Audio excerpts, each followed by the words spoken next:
So good morning student. Next we are doing is geometry of molecule containing only bond pair of electrons. So we will discuss the geometry of the various molecules based on the Vesper theory. VSEPR theory के postulate limitations हमने कर लिए last में. अब हम VSEPR theory को apply करके different molecules के स्ट्रक्चर फाइंड आउट करेंगे. तो सबसे पहले है geometry of molecule containing only the bond pairs of electrons. Bond pair जिसमें सिर्फ बॉन्ड पेयर्स हैं, मतलब वो मॉलिक्यूल जिसमें सिर्फ बॉन्ड पेयर्स हैं. तो इससे पहले कि हम लास्ट टाइम भी मैं बताया था वेस्पर थ्योरी में कि लोन पेयर की रिपल्शन सबसे ज़्यादा, उससे कम लोन पेयर बॉन्ड पेयर की रिपल्शन, उससे कम बॉन्ड पेयर की रिपल्शंस होती हैं. तो हम ये मॉलिक्यूल कर रहे हैं जिसमें सिर्फ बॉन्ड पेयर्स होंगे, लोन पेयर नहीं होंगे. तो bond pair first geometry of beryllium fluoride molecule involving sp hybrid orbitals of Be. Beryllium atom in the ground state is 1s2 2s2. There is no unpaired electron, therefore it is chemically inert. तो सीधा ही हम diagram ही देखते हैं क्योंकि explanation तो वही है. यहाँ से पता चल जाएगा बेरिलियम की ग्राउंड स्टेट में कॉन्फ़िगरेशन ये है और एक्साइटेड स्टेट में ये एक एक इलेक्ट्रॉन इस तरह से एक्साइट कर देगा. और उसके बाद sp हाइब्रिडाइजेशन हो जाएगी. sp हाइब्रिडाइजेशन में एक s और एक p दोनों कंबाइन करके sp हाइब्रिडाइजेशन कर देंगे. और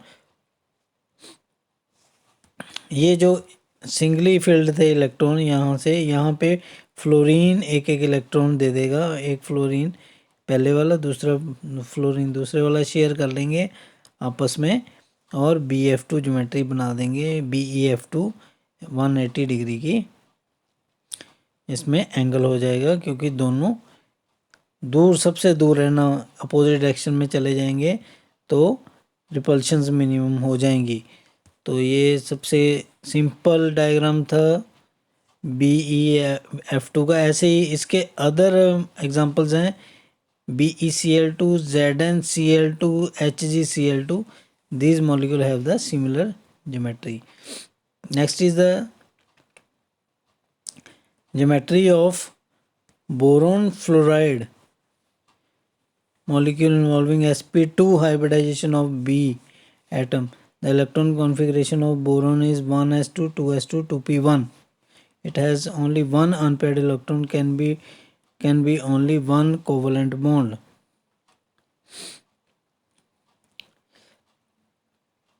तो sp2 हाइब्रिडाइजेशन है. तो इस तरह से इसकी configuration 1s2 2s2 2p1, 1s2 2s2 2p1. तो इसमें एक और ये वाला इलेक्ट्रॉन एक्साइट होकर यहाँ पे चला जाएगा इस तरह से और sp2 हाइब्रिडाइजेशन हो जाएगी. और ये जो एक एक इलेक्ट्रॉन ये कहाँ से आया, ये F से आया. F से एक एक इलेक्ट्रॉन मिल जाएगा. और BF3 इस तरह से 120 डिग्री पे एक दूसरे से दूर हो जाएंगे ताकि रिपल्शंस को मिनिमम किया जा सके.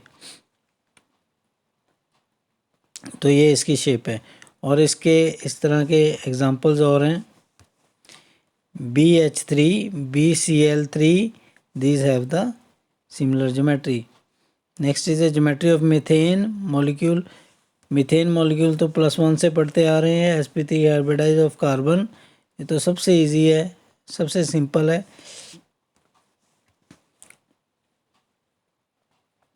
1s2 2s2 2p2.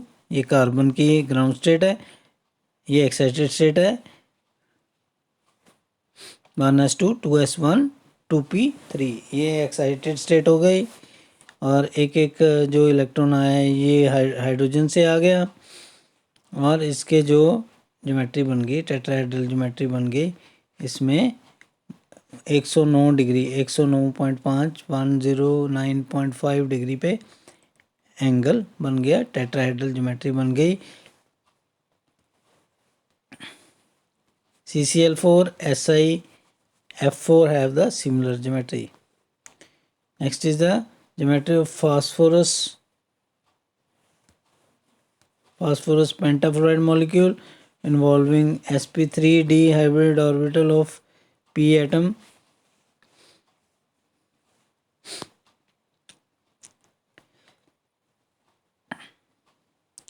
तो सीधे डायग्राम पे आते हैं. इसमें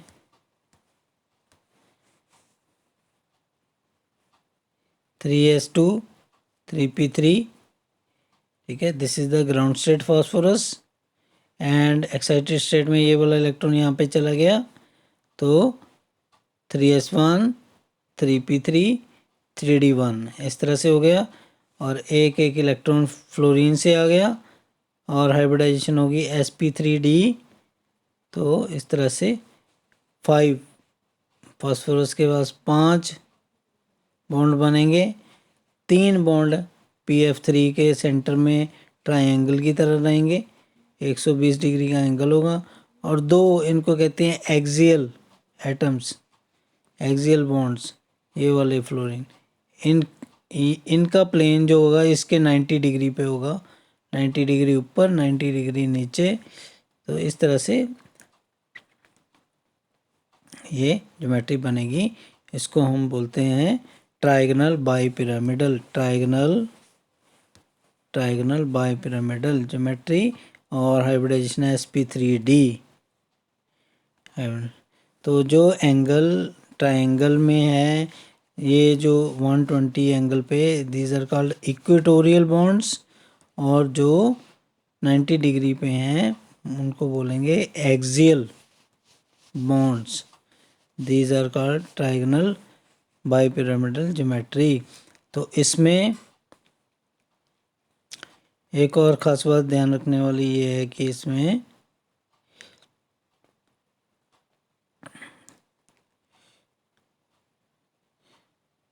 जो d है, d ऑर्बिटल है जो dz² होता है. d ऑर्बिटल sp3d में ये वाला d dz² होता है, ठीक है. और इसका एग्जांपल और है PCl5 and SbCl5. These have the similar geometry. It may be noted that d orbital involved in sp3d hybridization. अगर d ऑर्बिटल sp3d में d orbital x² - y² orbital है तो ab5 जो बनेगा उसकी शेप होगी स्क्वायर पिरामिडल. तो ये स्क्वायर पिरामिडल आप देखिए. स्क्वायर पिरामिडल क्या है, एक स्क्वायर है और 90 डिग्री का एक और इसके ऊपर 90 डिग्री पे एक एटम लगा हुआ है. ये एक दूसरे से 90 डिग्री, तो सभी एंगल यहाँ पे 90 डिग्री के ही हो गए. और ये 4 तो एक ही प्लेन में स्क्वायर बना रहे हैं, ये इन चारों से 90 डिग्री के ऊपर है इस तरह से. तो ये बन गया स्क्वायर पिरामिडल ज्योमेट्री. तो अगर ये d जो है d orbital dx² - y² orbital है तो स्क्वायर पिरामिडल ज्योमेट्री बनेगी. सो ये याद रखना है. Geometry of sulphur hexafluoride molecule involving sp3d2. Here another example, sp3d2 hybridization. तो सीधा इस पे आते हैं हम.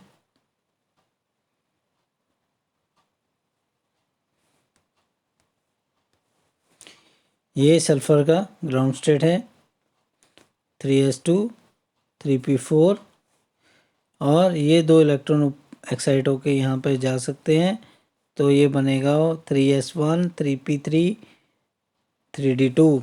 तो एक फ्लोरीन दे देगा इलेक्ट्रॉन, तो ये बॉन्डिंग हो गई और ये हो गया ऑक्टाहेड्रल ज्योमेट्री sf6, जिनमें से 4 तो स्क्वायर के शेप के बनाएंगे, रेक्टेंगल शेप बनाएंगे, एक ऊपर 90 डिग्री पे, एक नीचे 90 डिग्री पे, ऑक्टाहेड्रल ज्योमेट्री. sp3d2 और d कौन से इन्वॉल्व होंगे इसमें, d x square and x square minus Y square and d z square. ठीक है, तो ये geometry of iodine hexafluoride heptafluoride molecule involving sp3d3 hybrid of I atom iodine. Iodine में ये IF7 का एग्जांपल है। IF7 का एग्जांपल इसमें देख लीजिए, 5s2 5p5 5d empty। तो ये एक्साइट हो गए सारे तीनों के तीनों, एक यहाँ पे, एक यहाँ पे और एक यहाँ पे जा सकता है, इस तरह से तीनों फिल हो सकते हैं। तो ये 7 ऑर्बिटल्स हो गए जिसमें कि ये 7 F जाके बॉन्डिंग करें, 1 2 3 4 5 6 7 F लगेंगे और ये बना देंगे पेंटागनल बाई पिरामिडल। पेंटागन बनेगा, सेंटर में पेंटागन बनेगा, एक ऊपर एक पेंटागन के नीचे की तरफ F लगेगा और ये स्ट्रक्चर बनेगा pentagonal bi pyramidal geometry.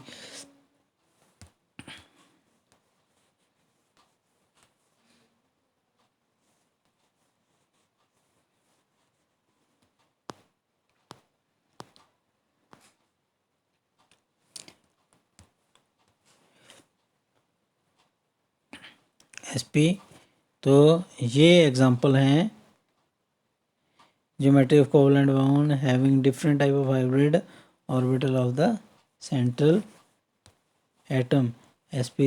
SPBF2 ये एग्जांपल हैं सारे जो हमने किए हैं अभी, ये इनकी ज्योमेट्रीज हैं जो हमने किए हैं अभी, इसका टेबल है और ये बॉन्ड एंगल्स हैं जो इसमें होते हैं। तो ये हो गया सारा कि जिसमें ये सारे कंपाउंड थे जिसमें लोन पेयर नहीं था, सिर्फ, ठीक है, सिर्फ बॉन्ड पेयर थे। अब आ रहे हैं geometry of molecule containing lone pair as well as bond pair, bond pair as well as lone pair. तो इसमें सबसे पहले है, इसमें सबसे पहले आ गया SN2 मॉलिक्यूल। SN2 मॉलिक्यूल में देखिए 5s 5p2 empty। तो अब इसमें एक्साइट नहीं करेंगे मॉलिक्यूल, इलेक्ट्रॉन एक्साइट नहीं होगा इसमें, ठीक है। तो इसमें क्या होगा, ये वाले जो इलेक्ट्रॉन सिंगली फील्ड हैं ये पेयर्ड अप हो जाएंगे, क्लोरीन आके इनको इलेक्ट्रॉन दे देगा इस तरह से, और ये वाला जो फर्स्ट है ये लोन पेयर बन जाएगा और हाइब्रिडाइजेशन इनकी sp3। तो लोन पेयर भी हाइब्रिडाइज ही होता है जिसमें कि 2 इलेक्ट्रॉन ऑलरेडी पड़े होते हैं। तो ये SnCl2 sp2 हाइब्रिडाइजेशन है, 1 लोन पेयर है, ठीक है। तो इनका जो SnCl का जो बॉन्ड एंगल है इज क्वाइट क्लोज टू 120, लेकिन 120 नहीं हो सकता क्योंकि इसमें लोन पेयर की रिपल्शन है, जो लोन पेयर बॉन्ड पेयर की रिपल्शन ज़्यादा होती है, तो इसलिए इससे कम होना चाहिए एंगल ये। सो sp2 की वैसे ट्राइगनल प्लेनर ज्योमेट्री होती है, पर ये प्लेनर नहीं कहा जाएगा, इसको बेंट ज्योमेट्री कहा जाएगा क्योंकि इसमें लोन पेयर आ गया। तो लोन पेयर आने से क्या हो जाएगा, the shared pair and the third contain the lone pair geometry of the molecule is V shaped with the bond angle 120, however count of lone pair greater than the bond angle is slightly less than 120। जैसा कि मैंने बोला था क्योंकि lone pair bond pair का जो repulsion ज़्यादा होती है तो एंगल 120 से कम आएगा इसका। तो ऐसे ही ज्योमेट्री ऑफ अमोनिया, ठीक है। चलो ये इसको यहाँ पे छोड़ते हैं। और अमोनिया का नेक्स्ट टाइम करेंगे, और यहाँ से हम आगे स्टार्ट करेंगे। ठीक है, ये आज के लिए बस इतना रिवाइज कर लो आप। ओके।